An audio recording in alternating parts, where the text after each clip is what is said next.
Some Swift motorhomes are fitted with a flexi lounge, allowing the front lounge seats to convert into travelling seats. To convert the lounge seat into a travelling seat, remove all cushions to reveal the travelling seat underneath. Turn the lever on the side of the seat base and lift the backrest into the upright position. Make sure the seat belt buckle is accessible at this stage. To create the footwell space, relieve the side clip on the grey base and close inwards towards the base of the travelling seat. You will find an infill cushion stored in one of the onboard cupboards. Velcro strips run along this cushion and corresponding Velcro strips run along the seat frame. Secure this infill cushion at the base of the backrest, aligning the Velcro strips.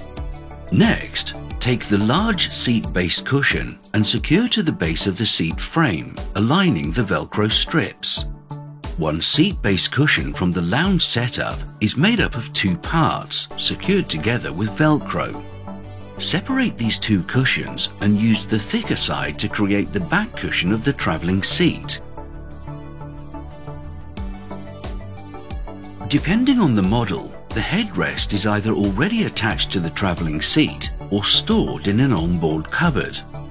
If the headrest is not already attached, simply insert the headrest into the top of the seat. Check that the seat belt is pulled in front of the travelling seat so it can be easily accessed for travel. All seat belts are fitted with ISOFIX as standard. Finally, safely stow the remaining cushions in the onboard cupboards before travelling. To return the travelling seat back to the lounge setup, simply reverse the process.